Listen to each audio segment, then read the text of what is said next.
एक सवाल से शुरुआत करते हैं। सोचिए एक ऐसा भारतीय राज्य जो 1500 साल तक अपनी आजादी बनाए रखने में कामयाब रहा। 1500 साल। हाँ, वाह। ये कोई छोटी मोटी रियासत नहीं बल्कि एक ऐसी ताकत थी जिसने दिल्ली के सुल्तानों और मुगल सल्तनत जैसी महाशक्तियों को बार बार चुनौती दी। बिल्कुल। ये कहानी है राजपीपला की, और ये सिर्फ इतिहास का एक भूला हुआ पन्ना नहीं बल्कि आदिवासी शौर्य, स्वाभिमान और अदम्य इच्छा शक्ति की एक ऐसी गाथा है जिसे सुनकर हर भारतीय का सीना गर्व से चौड़ा हो जाएगा। और ये कहानी इसलिए भी जरूरी है क्योंकि ये उस धारणा को तोड़ती है कि भारत का इतिहास सिर्फ मैदानों में लड़े गए बड़े बड़े युद्धों का है। सही बात है। असली भारत तो वो इन पहाड़ों और जंगलों में धड़कता था। हाँ। राजपीपला जो नर्मदा और तापी नदियों के बीच सतपुड़ा की पहाड़ियों में बसा है, वो इसी धड़कन का केंद्र था। यहाँ के जो मूल निवासी थे, भील और वसावा समुदाय, वो सिर्फ इस जमीन पर रहते नहीं थे, वो इस जमीन की आत्मा थे। आज की हमारी ये गहरी पड़ताल डॉक्टर भाविन कुमार शांतिलाल वसावा के एक लेख पर आधारित है जो इस शानदार इतिहास की परतें खोलता है। आज हम इतिहास की उन गलियों में चलेंगे जहां बड़ी बड़ी किताबों की नजर अक्सर नहीं पहुंचती। हम बात करेंगे राजपीपला की, जो आज गुजरात के नर्मदा जिले का हिस्सा है। ये वो जमीन है जहां भील, वसावा और दूसरे आदिवासी समुदायों ने न सिर्फ अपनी बस्तियां बसाई बल्कि सदियों तक बाहरी ताकतों से इसकी हिफाजत भी की। मतलब ये सिर्फ एक जगह की कहानी नहीं है। नहीं, बिल्कुल नहीं। ये भारत की उस आदिवासी विरासत की कहानी है जिसके बारे में बात होनी अभी बस शुरू हुई है। तो चलिए इस कहानी के पन्ने पलटते हैं। सबसे पहले उस बात से शुरू करते हैं जिसने मुझे सबसे ज्यादा चौंकाया। स्थानीय शिलालेख और जो कहानियां पीढ़ी दर पीढ़ी चली आ रही हैं, वो बताती हैं कि लगभग 1500 साल तक 1500 साल। हाँ, 1500 साल तक इस पूरे पहाड़ी और जंगली इलाके पर भील राजाओं का बिना किसी रोक टोक के राज रहा। ये कोई छोटा मोटा वक्त नहीं है। ये दिमाग चकरा देने वाली बात है। सोचिए, जब दुनिया में रोमन साम्राज्य का पतन हो रहा था, तब यहाँ एक व्यवस्था की नींव रखी जा रही थी जो सदियों तक चलने वाली थी। सही बात है। और देखिए, इतने लंबे समय तक शासन करने का मतलब सिर्फ ये नहीं है कि आपके पास ताकतवर योद्धा थे। इसका मतलब है कि आपके पास एक बहुत ही स्थिर और सधा हुआ समाज था, एक प्रशासनिक ढांचा था। मतलब कोई सिस्टम रहा होगा। हाँ, न्याय का कोई सिस्टम रहा होगा, लोग अपने राजाओं का सम्मान करते होंगे। ये उस आम धारणा को पूरी तरह से तोड़ देता है कि आदिवासी शासन व्यवस्थाएं शायद असंगठित या कुछ समय के लिए ही होती थी। बिल्कुल। 1500 साल की निरंतरता तो किसी भी बड़े साम्राज्य के लिए एक बहुत बड़ी उपलब्धि मानी जाएगी। बिल्कुल, ये दिखाता है कि उनका समाज कितना टिकाऊ था। जरूर उनकी व्यवस्था प्रकृति और समुदाय के साथ गहरे तालमेल पर आधारित होगी, जो उसे बाहरी उथल पुथल से बचाए रखती थी। ये महज एक राज नहीं बल्कि एक पूरी जीवन पद्धति थी जो इतने लंबे समय तक कायम रही। इसी दौर के इतिहास में एक नाम बार बार उभर कर आता है, भील राजा नंदराज। हाँ। बताया जाता है कि ये वही शासक थे जिन्होंने राजपीपला के पुराने शहर नादोद की नींव रखी थी। मतलब उन्होंने इस इलाके को सिर्फ एक नाम ही नहीं दिया बल्कि उसे एक पहचान दी, एक केंद्र दिया। राजा नंदराज का दौर इस इलाके का सुनहरा दौर माना जा सकता है। लेख के मुताबिक नादोद उस वक्त जल, जंगल और जमीन से भरपूर एक खुशहाल नगर था। अच्छा। और उनके शासन का मूल मंत्र आज के जमाने के लिए एक बहुत बड़ा सबक है। सिद्धांत थे, प्रकृति के साथ तालमेल बनाकर जियो, जंगलों की हिफाजत करो और समुदाय का भला सबसे ऊपर रखो। ये सुनने में बहुत आदर्शवादी लगता है। मतलब एक ऐसा सिस्टम जहां विकास का मतलब पर्यावरण को नुकसान पहुंचाना नहीं बल्कि उसके साथ जीना था। सही कहा। उस दौर में आदिवासी समुदाय पूरी तरह से संप्रभु था, अपने फैसले खुद लेता था और उनकी जिंदगी पूरी तरह से उनके अपने मूल्यों पर चलती थी। और ये सिर्फ भील राजाओं तक ही सीमित नहीं था, है ना? नहीं, कहानी में एक और अहम किरदार है वसावा राजा। 13वीं-14वीं शताब्दी के आसपास और उसके बाद भी इस इलाके के पहाड़ी हिस्सों पर वसावा आदिवासी राजाओं का दबदबा था। तो मतलब ये कोई एक अखंड राज्य नहीं था बल्कि अलग अलग आदिवासी समूहों का अपने अपने इलाकों पर नियंत्रण था। बिल्कुल, ये एक बहुत दिलचस्प बात है। इसका सबसे अच्छा उदाहरण है राजपीपला के पास सकबारा एस्टेट, जिसे वसावा एस्टेट के नाम से भी जाना जाता था। सकबारा एस्टेट। हाँ, यहाँ राजा उम्मेद वसावा का राज था। ये भी एक आदिवासी रियासत थी जो अपनी अलग पहचान के साथ भारत की आज़ादी तक बनी रही और फिर बॉम्बे प्रांत में शामिल हो गई। तो ये आदिवासी राज्यों की निरंतरता को दिखाता है। हाँ, ये दिखाता है कि उनमें भी एक विविधता थी और वे बाहरी शक्तियों के आने के बाद भी अपनी स्वायत्तता बनाए रखने के लिए लगातार संघर्ष करते रहे। ठीक है, तो यहाँ तक कहानी साफ है। सदियों का आदिवासी शासन, अलग अलग समूह और प्रकृति से जुड़ा एक समाज। लेकिन फिर 14वीं शताब्दी में कहानी में एक बड़ा मोड़ आता है। मालवा के उज्जैन से एक राजपूत राजकुमार चोकराना परमार इस इलाके में आते हैं। एक मिनट, यहाँ थोड़ा रुकते हैं। उस समय मध्य भारत में चल क्या रहा था? वो अपनी जगह छोड़कर यहाँ क्यों आए? ये एक बहुत अच्छा सवाल है। देखिए, उस समय दिल्ली सल्तनत का जोर बढ़ रहा था और वो मध्य भारत में तेजी से फैल रही थी। मालवा जैसे पुराने और स्थापित राज्य अस्थिर हो चुके थे। कई पुराने राजवंश या तो खत्म हो रहे थे या फिर सुरक्षित ठिकानों की तलाश में थे। तो वो एक सुरक्षित ठिकाना ढूंढ रहे थे। हाँ, चोकराना परमार का राजपीपला के पहाड़ों में आना इसी बड़ी राजनीतिक उथल-पुथल का एक नतीजा था। उन्हें एक ऐसी जगह चाहिए थी जो महफूज हो। और राजपीपला से ज्यादा महफूज जगह क्या हो सकती थी? उन्होंने अपनी राजधानी जूना राज में बनाई, जो चारों तरफ से पहाड़ों और घने जंगलों से घिरी एक किले जैसी जगह थी। लेकिन यहाँ कहानी में एक दिलचस्प मोड़ आता है। हाँ, वो ये कि चौकराना का कोई बेटा नहीं था जो गद्दी संभालता। उनकी एक बेटी थी जिसकी शादी मोखदाजी गोहिल नाम के एक राजपूत सरदार से हुई थी। अच्छा, तो यहाँ से गोहिल वंश की एंट्री होती है? बिल्कुल। चौकराना ने अपनी बेटी और दामाद के छोटे बेटे समर सिंह जी मोखराजी गोहिल को गोद ले लिया। हाँ, और जब चौकराना का निधन हुआ तो उनके बाद समर सिंह जी गद्दी पर बैठे और इस तरह राजपीपला पर गोहिल वंश का शासन शुरू हुआ। पर एक मिनट, जो बात यहाँ सबसे ज्यादा ध्यान देने वाली है वो ये है कि ये सत्ता का हस्तांतरण किसी लड़ाई या खून खराबे से नहीं हुआ। ये गोद लेने और पारिवारिक संबंधों के जरिए बहुत शांति से हुआ। सही। ये बात मुझे थोड़ी हैरान करती है। मतलब एक ऐसा समुदाय जो अपनी जमीन और आजादी को लेकर इतना सजग था, उसने एक बाहरी वंश को इतनी आसानी से कैसे अपना लिया? क्या इसके पीछे कोई राजनीतिक रणनीति थी? ये एक बहुत अच्छा सवाल है।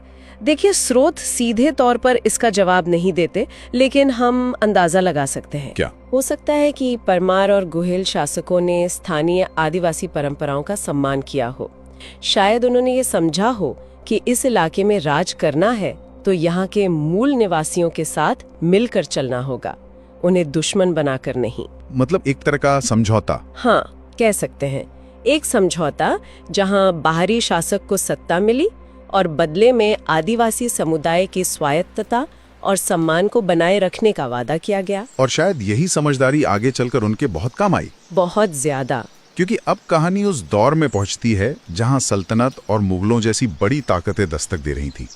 लेख बताता है कि मध्यकाल में अहमदाबाद के सुल्तानों और बाद में मुगलों ने राजा पीपला पर कई बार हमले किए। हाँ, और कई बार तो राजाओं को अपना राजपाट छोड़कर भागना भी पड़ा। लेकिन हर बार उन्होंने इसे वापस जीत लिया।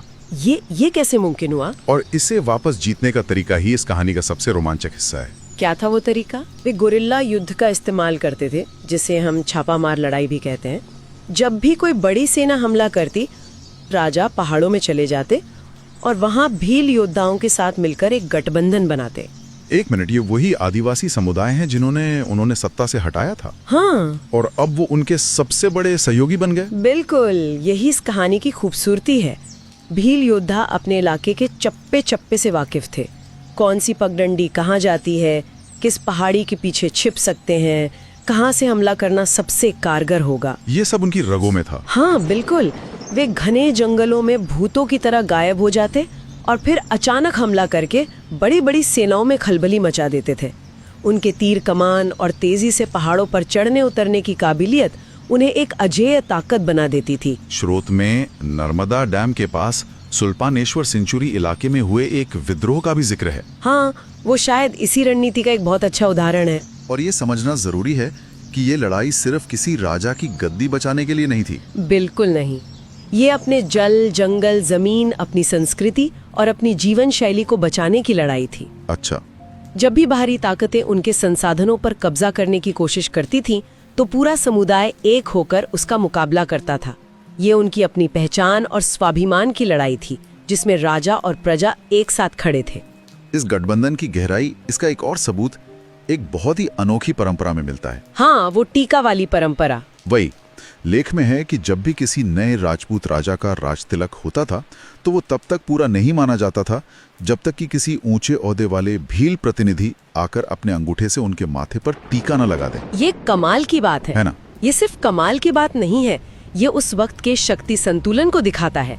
इसका सीधा सा मतलब था कि राजपूत राजा की सत्ता को असली मान्यता तभी मिलती थी जब इस जमीन के मूल निवासी भील समुदाय उसे स्वीकार कर लें।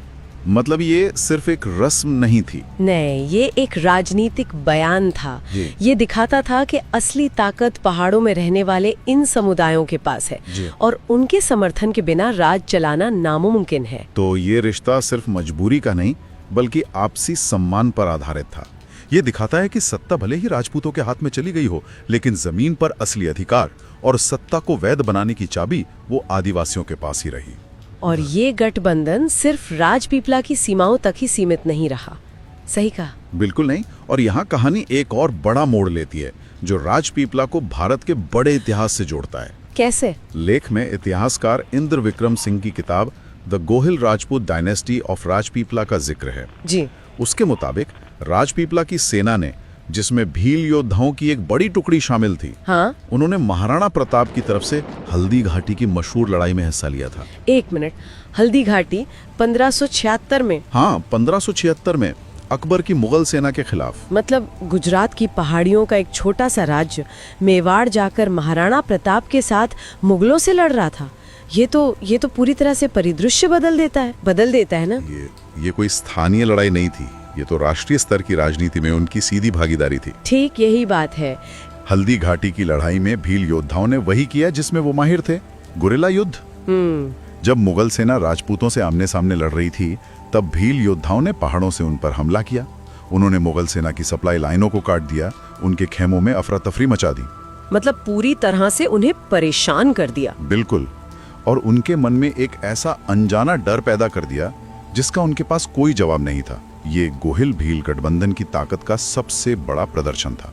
ये आदिवासी शौर्य की वो अमर गाथा है जिसे कभी नहीं भुलाया जाना चाहिए। कभी नहीं। ये गोहिल भील गठबंधन की ताकत को दिखाता है कि वो न सिर्फ अपना घर बचाने में सक्षम थे, बल्कि उनके राजनीतिक और सैन्य रिश्ते इतने मजबूत थे कि वो उस दौर के सबसे बड़े संघर्षों में भी एक अहम भूमिका निभा रहे थे। ये उन्हें इतिहास के हाशिए से उठाकर मुख्य मंच पर ला खड़ा करता है। बिल्कुल।